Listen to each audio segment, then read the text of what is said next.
tal?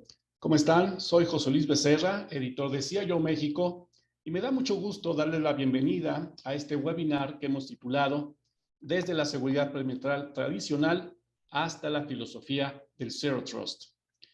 Un tema importante porque adoptar el modelo Zero Trust como paradigma de ciberseguridad es una carrera de resistencia, donde el primer paso inicia asumiendo que cualquier organización de cualquier tamaño o sector al que pertenezca será vulnerada. En este webinar conoceremos los principios del Zero Trust propuestos por el Instituto Nacional de Estándares y Tecnología, el NIST, y la importancia que tiene proteger el centro de confianza de la organización, es decir, el directorio activo o AD.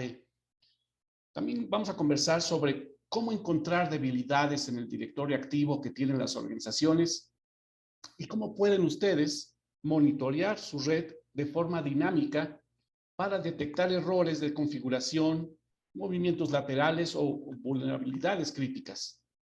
Y para adentrarnos en estos temas, contamos con la participación de Luis Padilla, gerente de ventas territoriales en Tenable México, quien cuenta con más de 20 años de experiencia en empresas de redes, telecomunicaciones y tecnologías de la información. Los últimos 8 años, Luis se ha desempeñado en la industria de ciberseguridad, ayudando a empresas de diversos giros en la adopción de plataformas que les permitan avanzar en sus procesos de transformación digital de forma segura y con niveles de riesgo aceptables. Bienvenido, Luis. Buen día. Muy buen día, José Luis. Muchas gracias. Muy bien, gracias a ti. También les presento a Omar Alcalá, quien por más de 15 años se ha desempeñado en seguridad informática en áreas administrativas, técnicas, de preventa y consultoría, tanto en México como en Latinoamérica. Omar ha sido colaborador de publicaciones especializadas y es conferencista en temas de seguridad. Actualmente se desempeña como gerente de ingeniería para Latinoamérica de Tenable, asesorando a organizaciones en consultoría técnica y en adopción de tecnología. Le doy la bienvenida también. ¿Cómo estás, Omar? Gracias, buenos días, José Luis. Gracias a la audiencia. Bien, para nuestra teleaudiencia, en el transcurso de este evento, les digo que pueden enviar sus comentarios o preguntas en la sección de preguntas y respuestas o por medio del chat. Al final vamos a hacer mención de todas ellas. Y sin más, le cedo la palabra a nuestros expositores. Adelante, Luis Omar, con su exposición.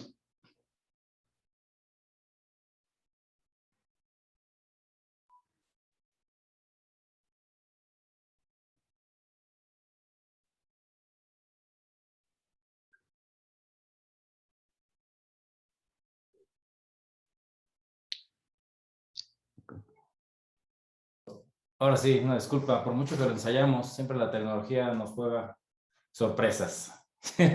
Y creo que es idóneo para abrir el tema del día de hoy. Sin más, bueno, agradezco mucho el que nos acompañe el día de hoy para conversar un poco sobre este concepto de Zero Trust, que no es nuevo, lleva en la industria ya unos años, desde Forrester, ahora que NIST lo abraza, de alguna manera para reforzar la postura de seguridad de las organizaciones a las cuales representamos, ¿no? Entonces, en el transcurso de la conversación estaremos narrando, tanto Omar Alcalá como un servidor, este concepto. Como bien mencionó José Luis, agradeceré mucho que compartan sus preguntas o comentarios por los medios que se ofrecen en este foro, para al final poder utilizarlos para tener una conversación un tanto más abierta. Y bueno, sin más, hablando de Zero Trust o el concepto de cero confianza, estamos un segundo, que tengo aquí un problema.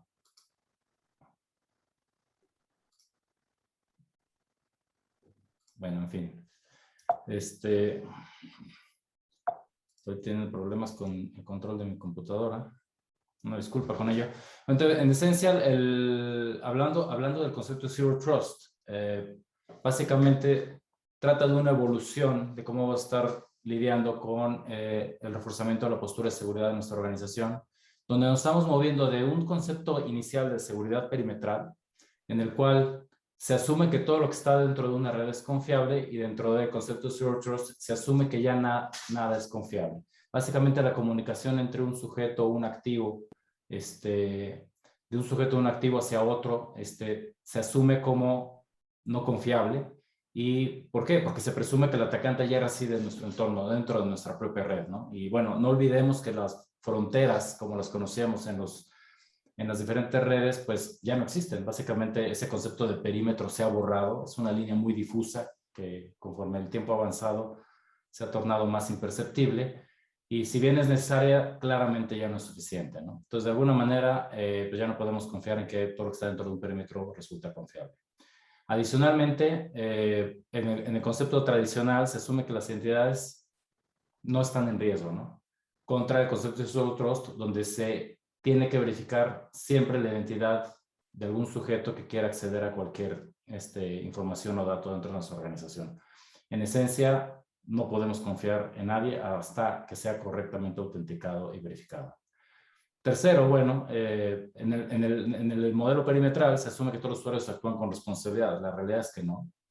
Y no siempre es con malicia, a veces por ignorancia o por inocencia.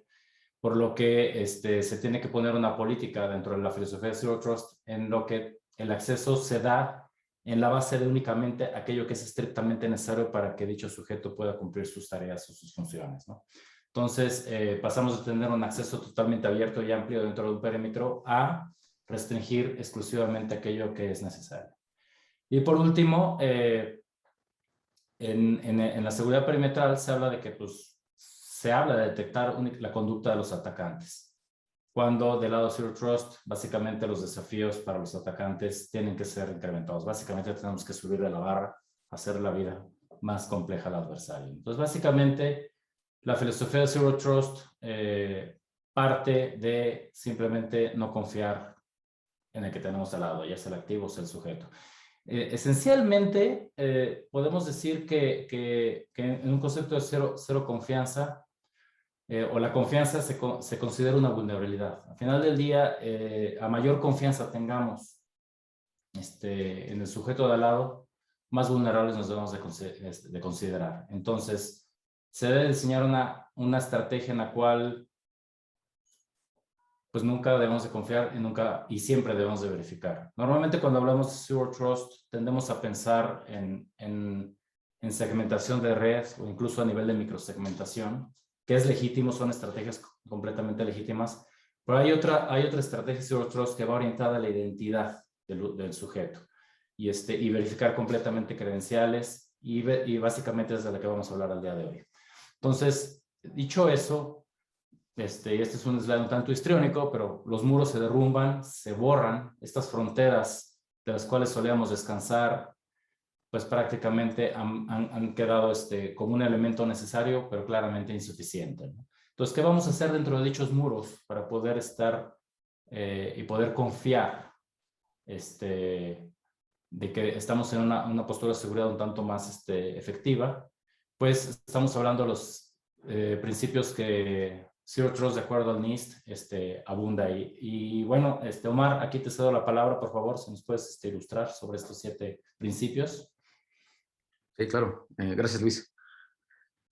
Lo que comentas, ¿no? Muy importante. ¿Cómo es la confianza? ¿Cómo se asumía antes la confianza? ¿Cómo estaban los dispositivos dentro de la red? Pero entonces, muchas veces lo que no sabíamos es qué está dentro de la red realmente. Por eso se dice que el primer principio que dice es todas las fuentes de datos, cualquier cosa que esté conectada en la red, se considera un recurso. Y muchas veces, digo, tú lo has visto con tu experiencia en redes, ¿cuántas veces te dicen, oye, ya conectaron un nuevo access point? Oye, ya conectaron una impresora. Oye, ya conectaron un nuevo servidor virtual. Todo eso es un recurso que luego muchas veces no miden la gente en la red, ¿no? Y en ocasiones, si tienes la suerte de saberlo, bien, pero mucho de eso también puede ser Shadow IT, ¿no? Que realmente es una amenaza adicional, el no conocer lo que no conocemos en términos de lo que está conectado a la red, ¿no? Exactamente. Y de ahí viene el segundo tenant, que dice, si me deja, ahí está. Ay, ya se fueron como, ya se fue otro. Ahí está. Toda comunicación es segura. Si tú no sabes qué tienes en tu red, no puedes asumir que toda la comunicación va a ser segura. Ya no sabes que está conectado, ya no sabes si está siendo controlado por algún externo, no sabes si alguien se está conectando desde una VPN hacia tu red y que esté jugando. Entonces, la comunicación ya no se puede considerar segura en un principio de Zero Trust, aún estando dentro de la red. Y eso es lo que nos daba los firewalls al final del día. Así es, y se graba aún más ya con el tema de trabajo en casa o la adopción de la nube pública. Ya realmente nuestra red está extendida más allá de las fronteras, ¿no? Y de ahí viene el siguiente zoom. Ya no nada más es ver el dispositivo, ya también es ver la sesión, quién está accediendo. Hay muchos recursos que son compartidos. ¿Cuántas veces tenemos, por ejemplo, usuarios que están conectados, están compartiendo un recurso porque están conectados a un servidor, digamos, comunal, ¿no? Entonces, ya se tiene que enfocar en quién está haciendo esa sesión. Así es. Luego, lo que sigue, ya cuando está la sesión, ahora entender el dinamismo de la sesión. Por ejemplo, este concepto de que te puedes conectar un día por VPN desde Zimbabue y de repente te puedes conectar por VPN desde Estados Unidos y otro desde México. Pues la conexión de Zimbabue como que no suena lógica, ¿no? Típicamente, digo, no somos un país africano, entonces, y típicamente no tenemos que estar haciendo ese tipo de conexiones. Entonces, la característica de la conexión se tiene que considerar en horarios, en ubicación, en cuál es la identidad del cliente, en cuál es el activo que está solicitando, bajo qué escenarios. Entonces ya entender que la política va a ser dinámica.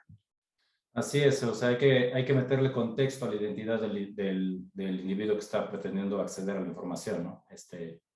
Ya no es solo si es Luis Padillo o no, realmente hay que ver desde dónde se conecta y características generales, incluso del estado que guarda el endpoint sobre el cual se está conectando, ¿no? ¿Es correcto? Ahora, ya pasamos por toda la conexión desde ver un endpoint hasta ver a una sesión en un punto específico, pero también tenemos que considerar la seguridad del equipo en el que nos estamos conectando. Que es importante aquí entender cuál es la integridad del dispositivo, cómo está configurado, cuáles son sus vulnerabilidades o configuraciones que puedan ser susceptibles de debilidades. Toda esa información es muy importante medir para entender cuál es nuestro nivel de seguridad hacia el activo que estamos exponiendo a los usuarios o a las entidades que se están conectando con nosotros. Así es. Creo que me pasó un clic, sí, exacto. Luego, la autorización es dinámica por lo mismo, y entonces vamos a permitir el acceso a los recursos basado en un sujeto, en la persona que lo está haciendo, y se establece de manera estricta, o sea, se establece como en un list to know, como se hace un principio de hace mucho tiempo. Si no necesitas este recurso bajo ciertas circunstancias, no se te va a conceder, aunque tengas, digamos, en esencia, una habilidad para verlo. Y el séptimo principio es recopilar la información también de la infraestructura, entender cómo estamos. Medir, por ejemplo, oye, requiero una nueva segmentación, la microsegmentación, por ejemplo, que hablabas. Oye, por ejemplo, requiero algún CASB, algún Cloud Security Posture Management. No sé, una arquitectura que nos identifique cómo está nuestra seguridad actual. No nada más dejando el activo, sino también todo lo que da servicio al activo. La infraestructura, las redes, la nube, etcétera, ¿no? Entonces, son los 7 principios de Zero Trust.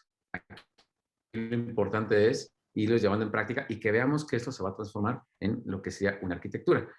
Aquí lo que quisimos mapear en el slide es cuáles son los puntos en los que podemos apoyarles para elevar su postura en los principios de Zero Trust.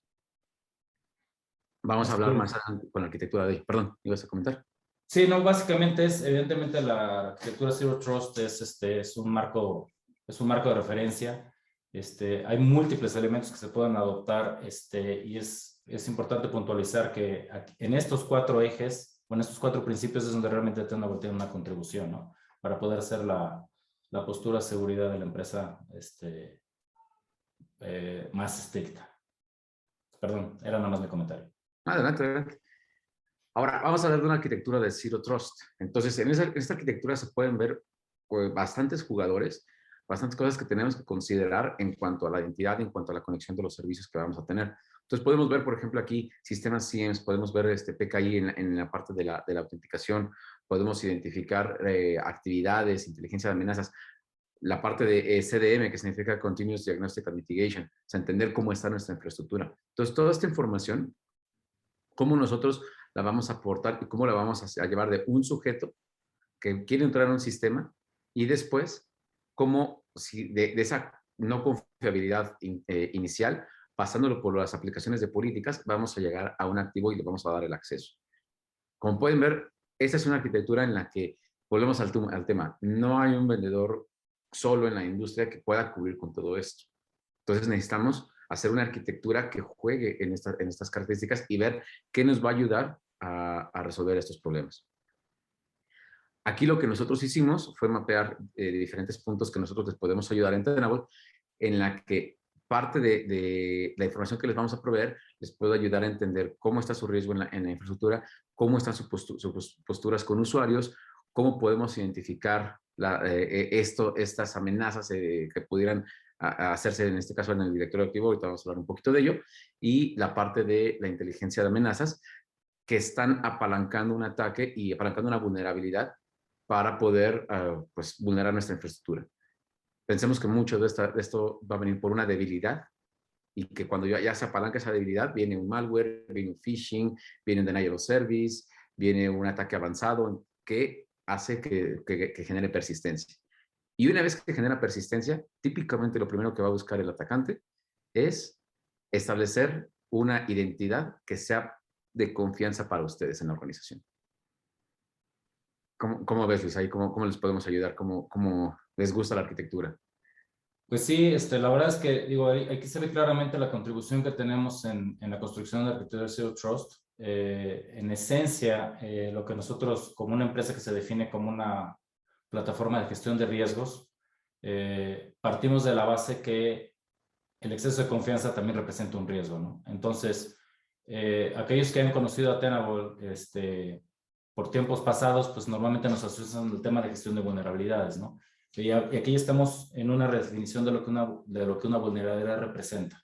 Entonces ya no solo es un defecto de software, o es un defecto en algún aplicativo o en algún sistema operativo que pueda ser explotado por un adversario, ¿no? Y ahí es donde entra el tema de inteligencia de amenazas. Tenemos plataformas como es la de OSC, son plataformas de gestión de vulnerabilidades basadas en riesgo, que se nutren de inteligencia de amenazas, pues, de múltiples fuentes de inteligencia con las que nosotros contamos, para poder determinar si alguna vulnerabilidad va a ser explotada en el corto o mediano plazo y que pueda tener un alto impacto en la operación de nuestra propia organización, ¿no? Pero ya no nos quedamos solo ahí, ¿no? Obviamente, también cumplimos el tema de cumplimiento de industria. Eso es algo que también, por lo cual somos ampliamente conocidos. Permitos de alguna manera obtener información para verificar qué tan apegado o desapegado se encuentra una organización respecto a diferentes normas, ¿no? De diferentes industrias, ya sea por vertical o incluso hablando de ISO 27000.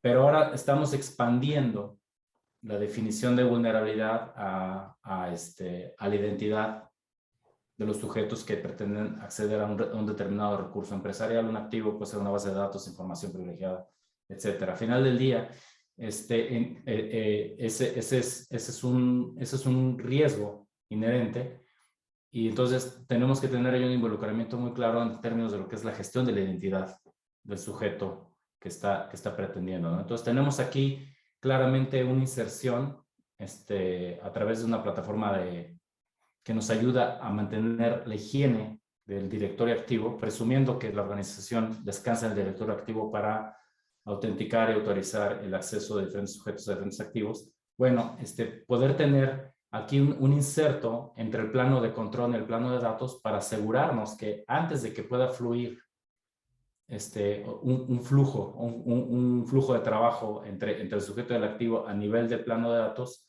bueno, que a nivel del plano de control se tengan las políticas adecuadas y estrictamente necesarias para que dicho sujeto haga su labor, ¿no? Más adelante adentraremos un poquito en cómo lo llevamos a cabo, pero definitivamente la gestión de identidades se vuelve fundamental en la mitigación de un riesgo que básicamente es un exceso de confianza, ¿no? Y poder verificar, ya lo has mencionado, el CDM, Continuous Diagnostics and Mitigation. Definitivamente tenemos que verificar que todas las acciones que estamos tomando con la idea de reforzar la postura de seguridad están siendo realmente efectivas, están teniendo un efecto positivo en términos de cómo estamos mitigando dicho riesgo, ¿no? Entonces, sí, en esencia es como puedo yo redondear lo que acabas de comentar, Omar, y bueno, definitivamente tenemos una aportación en ello, ¿no? Excelente. Pues Ya con esto, digo, la idea es platicarles un poquito que también cómo se vería el patrón de el ataque, cómo interrumpirlo, cómo podemos en cada fase ayudarles a que tengan información para poder identificar alguna amenaza o para poder ser proactivos en vez de reactivos y poder prevenir que mayores amenazas se presenten en la organización. Así es. Y creo que este siguiente lámina lo ilustra bastante bien. Hay que ver el patrón de ataque, ¿no? El que normalmente sigue un adversario para poder vulnerar ciertos activos en nuestra organización y acceder a información privilegiada, ¿no? Entonces, cuando hablamos, ¿qué es lo primero que tiene que hacer un adversario? Pues, vía phishing o vía alguna otra estrategia de ataque, hacen un barrido sobre los activos de nuestra red y buscan explotar alguna vulnerabilidad que se encuentra ahí persistente, ¿no? No tiene que ser de día cero. De hecho, los ataques de día cero son reservados para objetivos muy, muy claros, muy específicos. Normalmente se utilizan vulnerabilidades existentes, ¿no? Entonces, el acceso inicial se logra a través de explotar alguna vulnerabilidad, probablemente vía ingeniería social, como puede ser un phishing, pero dices, bueno, una vez que yo obtuve acceso a un determinado activo, que puede ser una máquina en particular, un servidor, un aplicativo web, qué sé yo, bueno, a partir de ahí es donde el adversario empieza a moverse y es donde empieza el juego.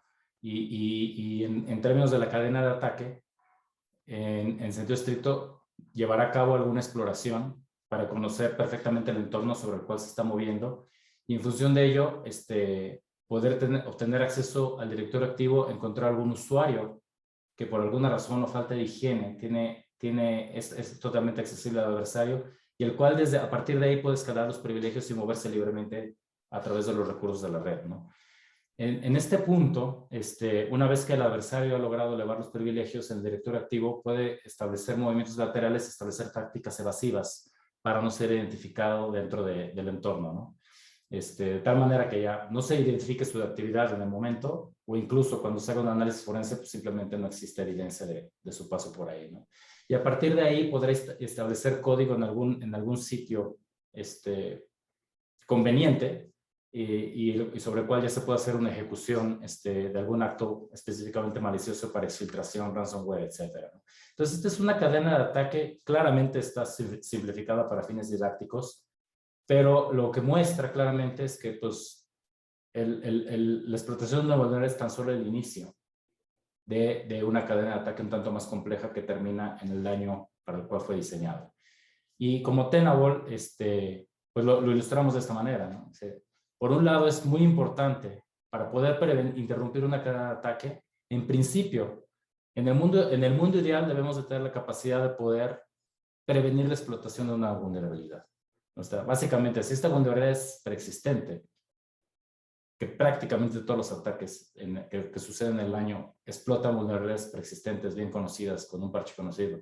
Bueno, debemos tener la capacidad de predecir cuáles son las que va a utilizar el atacante y contra ello poder actuar en consecuencia, de tal manera que si dicho adversario llega al sujeto, al activo sujeto de ataque, pues que ya no encuentra la vulnerabilidad para ser explotada, ¿no? Ese es en principio algo esencial que hay que llevar a cabo. Pero encima de ello, si el adversario logra tomar control del activo, bueno, que vía el directorio activo no tenga la capacidad de hacer la exploración o elevación de privilegios. Y esto es un tema de higiene.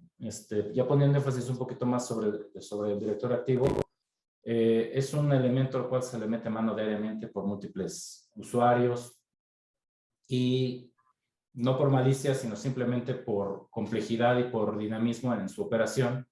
El directorio activo va perdiendo higiene y entonces se puede llegar a encontrar una serie de atributos que eventualmente el adversario de encontrarlos puede explotarlos para elevar privilegios de un usuario en particular, ¿no? Si el adversario ya tuvo la suerte o el éxito, pues no es suerte porque realmente planean bien su trabajo, tuvo éxito en llevar a cabo esa exploración y elevación, bueno, entonces ya vamos a entrar a un ataque en curso. Entonces, es bien importante poder identificar indicadores de ataque en tiempo real que nos puedan de alguna manera evidenciar que un usuario está teniendo movimientos anómalos dentro de la red y que pues claramente está ya en curso para llevar a cabo un acto malicioso, ¿no? Todo esto, en cierta forma, tenemos con la plataforma de gestión de riesgos de Tenable tenemos la posibilidad de poder aportar a las organizaciones de ciberseguridad en cobrar visibilidad completa sobre todo lo que sucede en esta cadena, ¿no?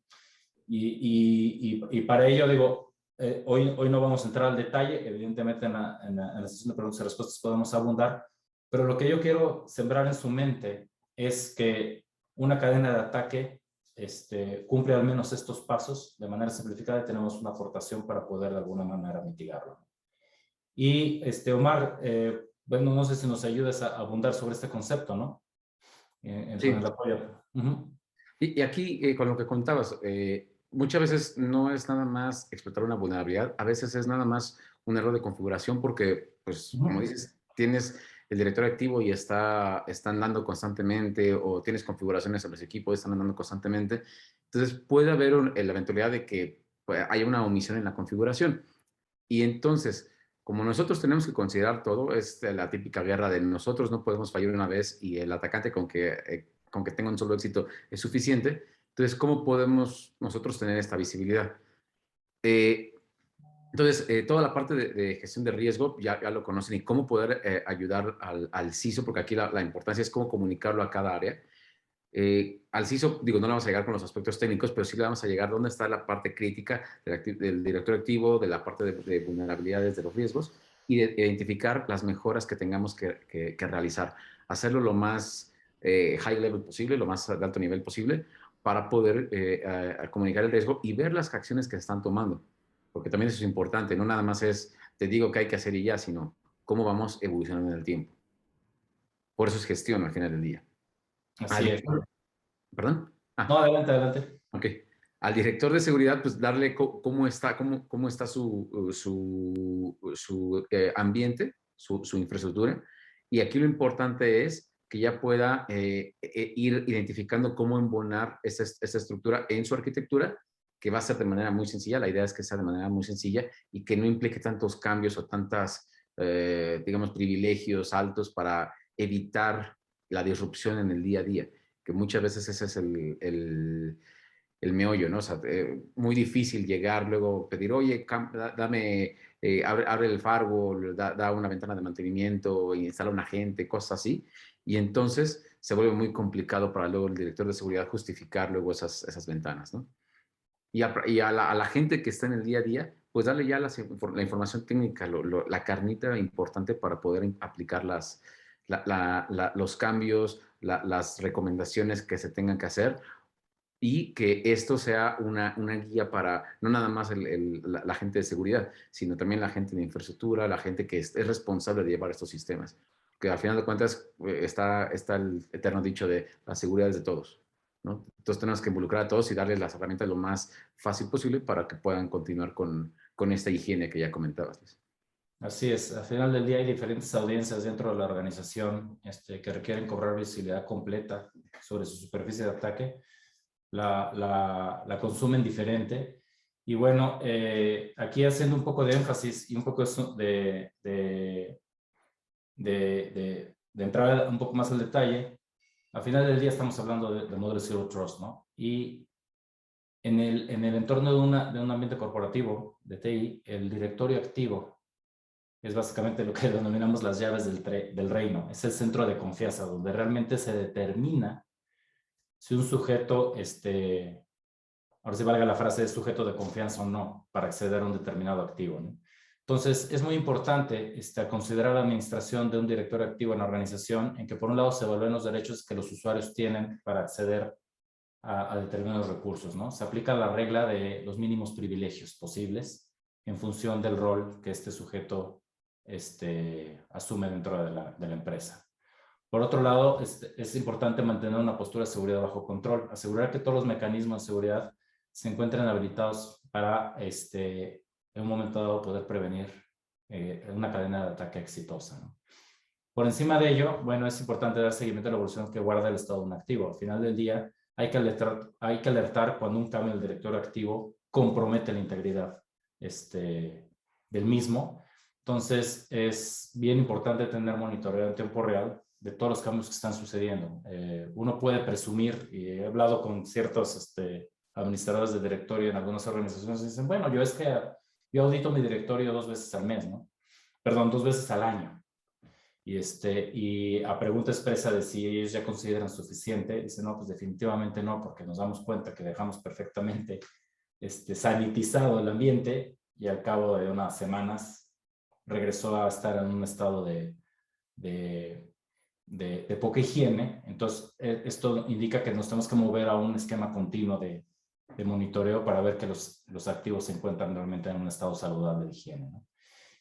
Bueno, y en el desafortunado caso de que un ataque ya esté llevando a cabo, pues necesitamos detectar un movimiento lateral. Definitivamente tiene que haber la posibilidad de verificar no solo indicadores de exposición, que básicamente son aquellos problemas de higiene que pueden ser explotados por un adversario para tomar control de un usuario y eventualmente escalar los privilegios. Y si es logrado, bueno, pues ya si está un ataque en curso y hay movimientos laterales identificables, poderlos identificar en tiempo real, ¿no? Al final del día, lo que nosotros estamos planteando aquí en este foro es poner una lupa sobre el directorio activo, obtener visibilidad completa sobre lo que está sucediendo en el mismo, en una base diaria en tiempo real, de tal manera que podamos mantener un nivel de higiene tal que el nivel de riesgo sea totalmente aceptable para la organización. ¿Qué sucede cuando un adversario toca el directorio activo y logra comprometerlo, elevar privilegios y empezar a moverse lateralmente? Pues básicamente yo obtuvo las llaves del reino y el contenerlo puede llegar a convertirse en un reto. Sabemos que existen muchas tecnologías en el mercado que pueden identificar dichos movimientos laterales, pero si lo podemos prevenir desde el origen, pues qué mejor, ¿no? Entonces, ese es el tema, el dar visibilidad completa para mantener los niveles de confianza en los estrictamente necesarios para cada uno de los sujetos, ¿no? Entonces, en resumen, pues la confianza es una vulnerabilidad, entonces hay que atacarla. ¿Y cómo? Pues encontrar las debilidades que se encuentran en el directorio activo antes que los propios adversarios puedan identificarlas y explotarlas. Por otro lado, es tener un monitoreo dinámico de todos los errores de configuración de los movimientos laterales que hay. Tenemos básicamente visibilidad completa sobre el entorno. Poder auditar y evaluar cuáles son los ajustes de configuración que se requieren para cada atributo. Y claramente es evaluar cuáles son los activos que presentan, sobre todo los activos críticos que presentan las mayores vulnerabilidades y poder priorizar en función de dicha criticidad en colocación de parches, ¿no? Entonces, en esencia es... Y algo importante nada más también a recalcar, Claro. Independientemente de que sea, cuál es el activo más crítico, al final del día recuerden que todo se rompe por el eslabón más débil. Entonces tenemos que ver toda la infraestructura al final del día. Y que a partir de un equipo X, una laptop genérica que está ahí puesta en piso 5, ¿no? Algo así, de ahí se puede hacer un escalamiento y se puede hacer un movimiento lateral para poder llegar a vulnerar algo más fuerte. Entonces, no dejar de lado la medición de todos los activos de la organización. Y eso que apuntas es bien importante. Una estrategia de gestión de riesgos definitivamente debe de abarcar toda la superficie de ataque, ¿no? Normalmente tendemos, como operaciones de seguridad, a enfocarnos, y que no está mal, pero enfocarnos en lo más crítico, ¿no? Normalmente es en la nube privada, donde se encuentra CRM, donde se encuentran sus activos críticos, pero los eslabones más débiles no están ahí, ¿no? Se invierten en plataformas en bóvedas de seguridad para el manejo de los privilegios a determinados accesos de activos, ¿no? Pero cuando un adversario quiere entrar a nuestra organización, no se va a ir por esos eslabones que están bien reforzados, ¿no? Como menciona Omar, puede ser incluso la computadora de un tercero, de un contratista. Más de un ataque mediático que se han vuelto muy mediáticos han sido originados desde plataformas que llegaron por terceros, ¿no? Entonces, el gran reto es cobrar visibilidad completa, no sobre aquellos activos y aquellos sujetos que nosotros consideramos privilegiados, ¿no? Eso puede representar el 5% de todo el universo de la superficie de ataque. Bueno, ¿qué vamos a hacer con el 95% restante? Definitivamente tenemos que tener visibilidad sobre lo que está sucediendo en dichos activos, porque por ahí es la puerta de entrada. Ya después, vía movimiento lateral, que es un movimiento interno, ya vamos a llegar al objetivo del ataque, ¿no? Pero definitivamente eso es algo que hay que tomar en consideración. Pues sin más, lo digo, evidentemente ahorita vamos a abrir la sesión de preguntas y respuestas, pero los invitamos a nuestra página para que puedan documentarse un tanto más de cuáles son las soluciones que Tenable aporta para poder construir una arquitectura de Zero Trust, comprender claramente cuáles son las contribuciones que nosotros tenemos, que como ya mencionamos, están tanto en la parte de gestión de vulnerabilidades y riesgos, así como en la higiene del directorio activo, y lo cual nos permite tener una visibilidad completa sobre esa cadena de ataque y poder tomar acciones preventivas de tal manera que se cumple el objetivo final, que es hacerle la vida bastante más difícil al adversario para lograr comprometer nuestros activos y fuentes de información. Y pues le cedemos la palabra de regreso a José Luis. Dejo de presentar. Perfecto. Pues muchas gracias, Luis, gerente de ventas territoriales de Tenable México, y también a Omar Alcalá, gerente de ingeniería para Latinoamérica de Tenable, pues por esta exposición introductoria que ha sido también didáctica, concisa, ilustrativa, y que va a servirnos para el tema que hoy nos ha convocado, que es desde la seguridad perimetral tradicional hasta la filosofía del Zero Trust. Recuerden que pueden seguir enviando sus comentarios o preguntas en el espacio de preguntas y respuestas o por medio del chat. Después de conocer estos aspectos de la filosofía de cero confianza y la importancia que tiene proteger el directorio activo en un entorno de ciberseguridad que se expuso en la conferencia que acabamos de ver, les pregunto a ambos, ¿de qué manera se está atendiendo la seguridad perimetral en las organizaciones? ¿Quieres tomarla, Luis? Pues sí, de inicio, y por favor se libre de complementar, Omar. Bueno, la seguridad perimetral ha sido la forma tradicional en que múltiples organizaciones hicieron sus inversiones iniciales para reforzar su postura de seguridad, ¿no? Yo creo que ya me he encontrado en la industria y ya lleva algunos años que se está hablando ya consistentemente sobre la adopción de la filosofía Zero Trust en las organizaciones. Un tema que yo he visto con cierta recurrencia es, sabemos que vamos para allá, incluso al inicio de la sesión, José Luis, mencionabas que pues es una labor, una prueba de resistencia, es un proceso, que normalmente el punto final es un punto, una aspiración, pero realmente llegar al punto ideal pues es una labor de años, si es que se puede decir que vamos a llegar al punto ideal de Zero Trust en una organización. Pero algo que yo quisiera transmitir es, si a nuestros amigos de la audiencia están ahorita abrazando el modelo de Zero Trust en su organización, pues no solo un tema de segmentación de red, un tema de microsegmentación en las nubes privadas o centros de datos, nubes públicas, sino hay que llevarlo un poco más allá y estrategias que vayan orientadas a la identidad, a verificación de la identidad del usuario y el contexto que rodea a dicho usuario, ¿no? Y para ello, la primera herramienta, el primer elemento que debe de considerarse es aquel que le permita cobrar visibilidad completa de cómo está, de alguna manera, definidos los sujetos, definidos los activos, y ver que los privilegios que están asociados a dichos sujetos para acceder a determinados activos o fuentes de información sean los estrictamente necesarios. Y aquí estamos hablando de un tema de higiene. Podemos hacer inversiones millonarias como organización en plataformas preventivas, detectivas de respuesta a incidentes. Pero al final del día, esas son barreras para evitar que un adversario llegue al destino final, ¿no? Nosotros lo que proponemos es, por un lado, verificar que el usuario que los usuarios que están teniendo acceso a determinadas fuentes de información sean realmente validados, autenticados, y por otro lado, si en un momento dado llegase un sujeto no autorizado a tocar algún determinado activo, pues que cuando quiera tocar las puertas y vulnerarlas, estas ya no existan, ¿no? Entonces, estamos claramente en un tema de brindar visibilidad completa que permita tomar las acciones preventivas al máximo posible para tener una higiene y delegar menos tarea a las herramientas preventivas y de detección y respuesta, ¿no? No sé, Omar, por favor, si gustas abundar.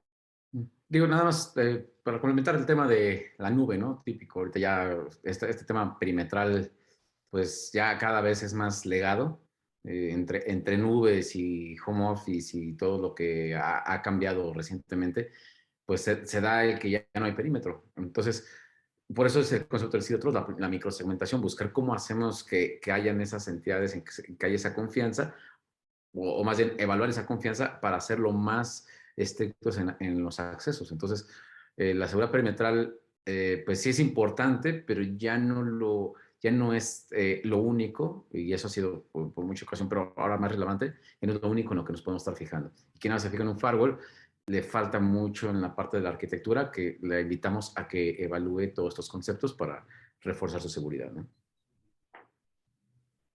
Así es, precisamente Omar, en tu exposición mencionabas la propuesta de este modelo para adoptar el Zero Trust que propone el NIST, que pues por supuesto es pues una alternativa y para hacerlo de manera adecuada, pero sin embargo seguramente hay dificultades para implementar este modelo Zero Trust en las organizaciones. ¿Cuáles podrían ser estas? ¿A qué se pueden enfrentar quien está interesado en hacerlo? Mira, como decía otros, es un concepto que lleva mucha arquitectura, muchas cosas, incluso paradigmas que hay que cambiar. Muchas veces es el primer tema, ¿no? La resistencia. Ya venía siendo la seguridad de esta manera, ahora porque tengo que cambiar a veces los modelos, ¿no? Entonces, para eso son estos foros, para ampliar esa visibilidad y por qué se tienen que hacer estos nuevos modelos. Porque los ataques van evolucionando, las defensas también tienen que ir evolucionando en función de cómo hemos ido cambiando en estos, que será 15 años. Digo, la verdad es que es muy diferente lo que hacíamos hace 15 años a lo que hacemos ahorita. Otra cosa que es importante es, como dijimos que es una arquitectura, muchas veces también tienen que jugar presupuestos. Entonces, lo que tenemos que, como profesionales de seguridad, es ayudarnos y apalancarnos de la gente de arriba, la gente que da los dineros, que pone los presupuestos, y que sepan que la seguridad es un habilitador de negocio. Y aquí lo podemos ver. Oye, me quiero ir a la nube. Oye, quiero hacer home office. Pero si no tomo en cuenta la seguridad, no puedo llegar a estar tranquilo de que me está haciendo un usuario algo malo o que se ha atacado realmente mi nube por algún externo porque se quedó abierto algo. Entonces, todas esas características son importantes llevarlas a la alta gerencia para entonces que la alta gerencia permee que la seguridad lo tenemos que hacer todos, ¿no? Entonces, todos se redondean en un tema que es paradigma para poder hacer una fortaleza más en seguridad, ¿no? Perfecto. Y ahí me gustaría abundar un poco, gracias Omar. De hecho, al final del día es un tema de, como bien mencionó Omar, alcances contra recursos, ¿no? Y cuál va a ser el beneficio tangible detrás de esto.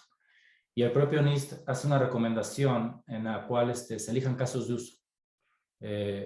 Si uno ve el universo completo y somos el área de ciberseguridad de una gran corporación, pues ¿por dónde empezamos, no?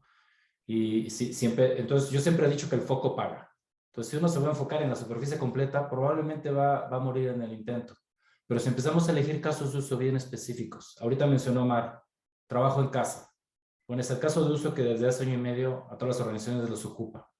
Es un vector de ataque que bueno, fue ampliamente explotado a raíz de la pandemia que vivimos.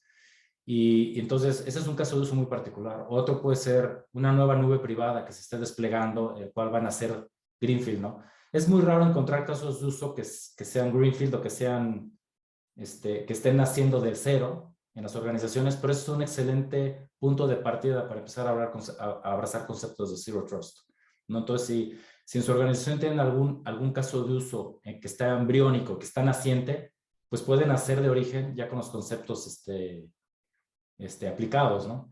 Otros casos de uso, bueno, ¿no? Ya llevarán bastante tiempo en operación y pues ahora sí hay que subirse al tren andando y corregirlo, ¿no? Ahí la recomendación es también elegir solamente uno en particular y tratar de implementar todos los conceptos de Zero Trust en dicho caso de uso. Y ya cuando se tiene éxito probado en el primer intento, ya empezar a expandirse, ¿no? Al final del día es un proceso y tenemos muchos años para seguir en ello. Así es. Bueno, y como dices, precisamente, pues en el foco está precisamente el mayor trabajo, ¿no? Con base en su experiencia de ambos, Luis, Omar, ¿de qué manera se está protegiendo en ese momento el directorio activo de las organizaciones? ¿Y cuáles creen ustedes que son las principales carencias? Mira, típicamente el director activo ha tenido protecciones y consideraciones específicas desde el punto de vista de procesos o herramientas que se animan, lo que mencionó Luis hace ratito en la conferencia, pues con ciertas soluciones que se enfocan en movimiento lateral y ese tipo de cosas. Pero también, también lo mencionó Luis, muchas veces el director activo no se toca porque como es un activo muy crítico, típicamente no se le pone tanto foco y más bien sí se le pone tanto foco, más bien lo que quiero decir es, no le quieren mover, no sé qué, se mantiene como frágil el dispositivo. Entonces, muchas organizaciones han dejado de lado nada más el revisar el director activo y se queda nada más en el movimiento lateral. Entonces, la idea es ahora llevarlo al siguiente paso y hacerlo lo menos intrusivo posible para que no haya esa limitante, ese no. Buscar cómo sí hacer ese aseguramiento a profundidad y entenderlo de manera continua. Entonces, consideramos que se han hecho esfuerzos, sin embargo, los ataques siguen siendo exitosos, existentes y continuos, y la idea es ahora hacer un siguiente salto a que esté también esta seguridad y esta evaluación del director activo de manera continua. No sé si quieres complementar ahí, Luis. Sí, yo lo que me he encontrado en diversas conversaciones con líderes de seguridad es, el director activo definitivamente les ocupa. O sea, hay una conciencia clara de que el compromiso del director activo es otorgar las llaves del reino. La gran pregunta que se hacen todavía es qué acciones deben de tomar para poder llevar el director activo a un estado de salud, un estado de higiene que los deje confortables, ¿no? Al día de hoy, en gran medida, lo que yo me he encontrado es que son procesos manuales, auditorías llevados a cabo por terceros, que sí, evidentemente encuentran, entregan un listado completo de áreas de oportunidad que deben ser remediadas. Las organizaciones remedian, pero cuando vuelven a hacer la auditoría al cabo de 6 meses o incluso de un año, se vuelven a dar cuenta que otra vez aquello está en un estado total de falta de higiene, ¿no? Entonces, el gran reto ahorita y lo que hemos encontrado como apertura en las conversaciones que tenemos con diversos clientes y prospectos es, necesito conocer lo que no conozco. Hoy no tengo claro realmente dónde estoy parado. Siento por el trabajo que hacemos aquí dentro de la organización que con los procesos actuales que tenemos estamos en un estado aceptable, pero no puedo verificarlo, no puedo certificarlo. Entonces, sí es una preocupación y lo que hemos encontrado es una total apertura a abrir la conversación, porque sí hay un interés total en las organizaciones de diversos tamaños de poner ojos en este elemento que anteriormente, por muy bien conocido y por muy bien trabajado que sea por los administradores de hechos positivos, es muy complejo mantener una higiene sin tener unos ojos que estén de manera continua verificando que no nos estemos desviando, ¿no? Entonces, la conversación parece que apenas arranca. Hay muchas conversaciones abiertas al respecto y sí, las organizaciones están volteando a ver cómo realmente hacer del director activo algo un tanto más seguro. Perfecto, Luis. Gracias. De las preguntas que estamos recibiendo, dice una sobre qué desafíos en el control de acceso y en otros aspectos en materia de seguridad podría resolver el Zero Trust. ¿Quién la quiere retomar? Bueno, ahorita yo nada más brevemente les comento, Zero Trust, por un lado, hay enfoques, ¿no? Está a nivel de red, segmentación o microsegmentación. Pero el momento que la red y el perímetro de la misma se borra y nos movemos a la nube, nos vamos al hogar, el único punto de control realmente efectivo y que trasciende fronteras, hablando precisamente de dichos perímetros, es la identidad de los usuarios, ¿no? Entonces, en la medida que podamos garantizar que los privilegios asociados a un usuario son los estrictamente necesarios y en el paso del tiempo, si existe algún cambio en los privilegios de dicho sujeto, ya sea que por sus funciones en la organización tenga que escalarlos o por su salida de la organización tengan que desaparecer, pues ¿qué sucede de inmediato? y no se estén otorgando privilegios de más, ¿no? Entonces, definitivamente, el poner un foco de perspectiva Zero Trust en la identidad del usuario puede tener una mucho mayor efectividad que simplemente concentrarse en segmentación, ¿no? Porque al final del día, los sujetos que van a estar accediendo a determinadas fuentes de información, pues van a estar afuera de aquellos entornos que pueden ser segmentados o microsegmentados, ¿no? Entonces, la identidad cobra total relevancia. Bien, gracias Luis. Otra más dice, ¿qué podemos hacer cuando los empleados habilitados salen de la empresa para evitar la fuga de información? Esto que mencionamos varias veces durante la exposición, que la confianza es una vulnerabilidad, ¿no? ¿Qué hacer al respecto? Pues mira, todo este tema del home office y demás es importante, ¿no? Y cuando salen los usuarios, pues entender la postura de riesgos de sus dispositivos es algo importante, porque no van a tener el mismo nivel de seguridad típicamente que lo que tienen dentro de la organización. Y eso los he ido reforzando en estos días, en estas épocas, ya con otras posturas de anti-malwares o de entender cómo está el dispositivo seguro en la configuración. Entonces, ¿qué hay que hacer? Entender que el endpoint es, primero que nada, muy importante para la organización y que de ahí pueden acceder los usuarios a los recursos que tengan que hacerse. Y después también entender y auditar todas estas comunicaciones que están sucediendo desde fuera del dispositivo. Aquí es donde entra muy claro el tema de Zero Trust con el entender al usuario como una entidad y cómo entonces determinar a qué está accediendo, cómo está accediendo, a qué hora está accediendo o lo que vaya alineado a las políticas de la organización. Que muchas veces también lo que se pregunta es, oye, ¿y a qué hora debe ser el adecuado? Más bien es qué es lo que tú necesitas como organización para decir, esto es lo que a mi operación me sirve, lo que yo necesito como política. Y con base en eso, ajustar las herramientas para identificar si alguien está haciendo un mal uso de ello o si un atacante está apalancando al usuario como tal cual sería una mula, tal cual para sacar información con sus credenciales, ¿no? O con sus medios.